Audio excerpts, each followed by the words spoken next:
আসসালামু আলাইকুম বন্ধুরা, আজ আমি নিয়ে এসেছি মাত্র 10 মিনিটে মুচমুচে রসালো জিলাপির রেসিপি।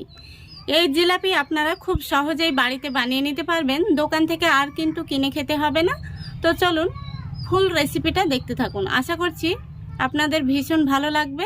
আর রেসিপিটা ভালো লাগলে লাইক কমেন্ট শেয়ার করতে ভুলবেন না এবং চ্যানেলটিকে সাবস্ক্রাইব করে আমার পাশে থাকবেন। তাহলে চলুন শুরু করা যাক। তো বন্ধুরা, প্রথমেই আমরা জিলাপির জন্য রসটা বানিয়ে নেব। তো এখানে আমি মেজারিং কাপের হাফ কাপ নিয়েছি, আর এই হাফ কাপ মেপে এখানে আমি 2 কাপ দিয়ে দেব চিনি।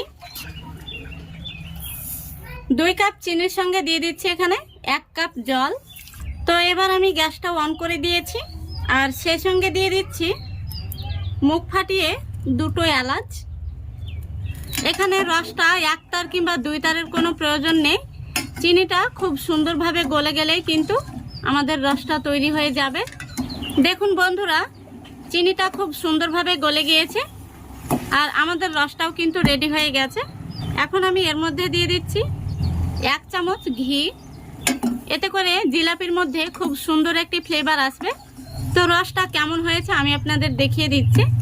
রসটা কিন্তু খুব বেশি ঘন করা যাবে না, নইলে জিলাপির মধ্যে রসটা ঢুকবে না। তো এখানে 1 তার কিংবা 2 তারের কোনো প্রয়োজন নেই। এইভাবে হাতের মধ্যে নিয়ে দেখবেন হালকা একটু চিটচিটে ভাব চলে এসছে। চিটচিটে ভাব চলে আসলে বুঝে নেবেন যে রসটা কিন্তু পারফেক্ট হয়েছে। এখন আমি গ্যাসটা অফ করে দিচ্ছি। আর আমাদের জিলাপির রসটা কিন্তু একদম পারফেক্ট হয়েছে। এই দেখুন, রসটাকে এখন আমি নামিয়ে ঢাকা দিয়ে রেখে দেব। আমি জিলাপির ব্যাটারটা তৈরি করে নেব। তো এখানে আমি একটি বাটি নিয়েছি, আর যে কাপে মেপে আমি চিনি নিয়েছি দেখুন সেই কাপে মেপে নিয়ে নিচ্ছি 1 কাপ ময়দা। তারপরে দিয়ে দিচ্ছি স্বাদ মতো লবণ, আর দিয়ে দিচ্ছি 1 চামচ ঘি। এখানে ঘিটা দেওয়ার ফলে জিলাপিগুলো সুন্দর কিন্তু ফ্লেভার আসবে, আর অনেকটাই কিন্তু মুচমুচে হবে। আপনাদের হাতের কাছে ঘি না থাকলে সমপরিমাণ সাদা তেল দিয়ে নেবেন। এবার খুব ভালো করে আমি এই ঘিটা ময়দার সঙ্গে মিশিয়ে নেব। দেখুন খুব ভালো করে আমি ময়দার সঙ্গে ঘিটাকে মিশিয়ে নিয়েছি। এখন আমি যে কাপে মেপে ময়দা নিয়েছি দেখুন সেই একই কাপে মেপে জল নিয়েছি। জলটা আমি একসঙ্গে পুরোটা দেব না, অল্প অল্প করে দিয়ে একটি সুন্দর করে ব্যাটার তৈরি করে নেব। তো এখানে আপনারা হ্যান্ড উইচ দিয়েও কিন্তু ব্যাটারটা তৈরি করে নিতে পারেন, তবে সবচাইতে ভালো হয় হাত দিয়ে এইভাবে মেখে মেখে ব্যাটারটা তৈরি করে নিলে। তো এইভাবে আমি হাত দিয়ে খুব ভালো করে চটকে চটকে ব্যাটারটাকে আগে মেখে নিচ্ছি। দেখুন আমি এইভাবে কিছুক্ষণ মেখে নিয়েছি। এই দেখুন কতটা আঠালো হয়েছে দেখুন। এবার যে বাকি জলটা রয়েছিল সেই জলটা থেকে আবারও আমি কিছুটা জল দিয়ে দিলাম। এখানে কিন্তু ব্যাটারের মধ্যে আর জল লাগবে না, এরকমই ব্যাটারটা রাখতে হবে। তো বন্ধুরা দেখুন ব্যাটারটা আমি এরকম করে বানিয়ে নিয়েছি, আর কতটা আঠালো হয়েছে। এখানে কিন্তু আমার পুরো জলটা লাগেনি, 1 টেবিল চামচ মতো জল রয়ে গেছে। এবার আমি এই ব্যাটারের মধ্যে দিয়ে দেব 1/2 চামচ ইনো।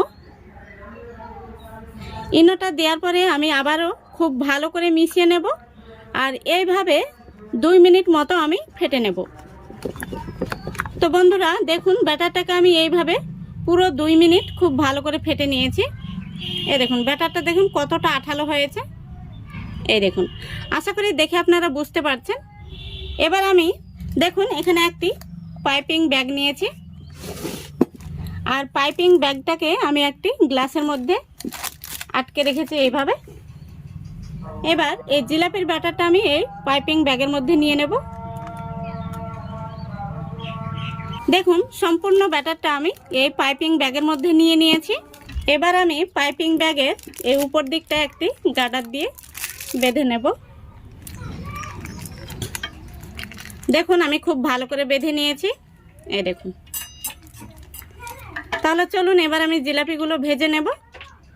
তো বন্ধুরা দেখুন এখানে আমি জিলাপিগুলো ভাজার জন্য ফ্রাই প্যানে তেল গরম হতে বসিয়ে দিয়েছি, আর তেলটা কিন্তু গরম হয়ে গেছে। এখন আমি এই পাইপিং ব্যাগের এই কোনাটা কাঁচি দিয়ে কেটে নেব। তো বন্ধুরা দেখুন আমি খুব সুন্দর করে এই পাইপিং ব্যাগের কোনাটা কেটে নিয়েছি।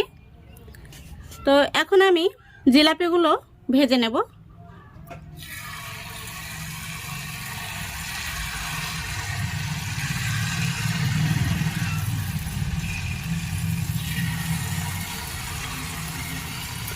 তেলটা কিন্তু খুব ভালো করে গরম করে নিতে হবে।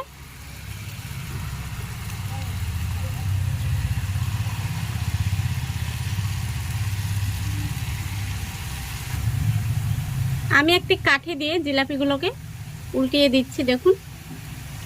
তো এখানে একটি থেকে দুটি জিলাপি কিন্তু একসঙ্গে দেওয়া যাবে। দেখলেন তো, আমি একসঙ্গে 3টে দিতে গিয়ে কিন্তু হলো না। গ্যাসের ফ্লেমটা লো আর মিডিয়ামের মাঝামাঝিতে রেখে এই জিলাপিগুলোকে ভেজে নিতে হবে। তো বন্ধুরা, এখানে আমি জিলাপির ব্যাটারের মধ্যে কোনো রকম ফুড কালার ব্যবহার করিনি এবং রসের মধ্যেও কিন্তু কোনো রকম ফুড কালার ব্যবহার করিনি। আপনারা চাইলে ব্যবহার করতে পারেন, তবে আমি পছন্দ করি না, তাই ব্যবহার করলাম না। তো বন্ধুরা, জিলাপিগুলো ভাজা হয়ে গেলে সঙ্গে সঙ্গে কিন্তু তেল ঝরিয়ে রসের মধ্যে দিয়ে দিতে হবে। দেখুন, জিলাপিগুলো খুব সুন্দরভাবে কিন্তু ভাজা হয়ে গেছে। আমি কোনো রকম ফুড কালার ছাড়াই দেখুন জিলাপিগুলোকে গোল্ডেন ব্রাউন কালার করে ভেজে নিয়েছি। এখন আমি জিলাপিগুলোকে তেল থেকে তুলে নিচ্ছি। দেখুন দেখতে কত সুন্দর হয়েছে। এই দেখুন, এইভাবে সঙ্গে সঙ্গে তেলটা ঝরিয়ে আমি এই কুসুম গরম রসের মধ্যে দিয়ে দেব। এই দেখুন, রসের মধ্যে দিয়ে বেশিক্ষণ রাখা যাবে না, নইলে আবার জিলাপিগুলো রসে টইটম্বর হয়ে অনেকটাই কিন্তু নরম হয়ে যাবে, জিলাপির মুচমুচে ভাবটা নষ্ট হয়ে যাবে। তাই রসের মধ্যে 1 মিনিট মতো রেখে রস থেকে তুলে নিতে হবে।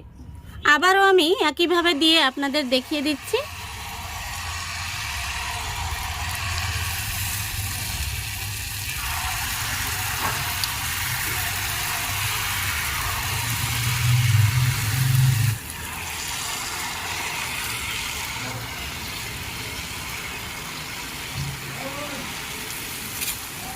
জিলাপিগুলো এইভাবে কিন্তু একটি কাঠি দিয়ে উল্টাবেন, তাহলে কিন্তু দেখবেন খুব সুন্দরভাবে জিলাপিগুলো উল্টে দেওয়া যাচ্ছে।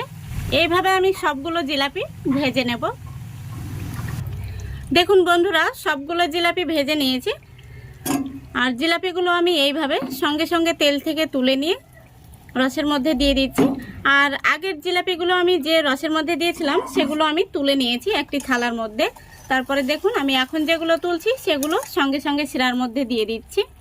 বন্ধুরা, আমার মতো এইভাবে একবার জিলাপি বানিয়ে দেখবেন, পারফেক্ট জিলাপি তৈরি করে নিতে পারবেন।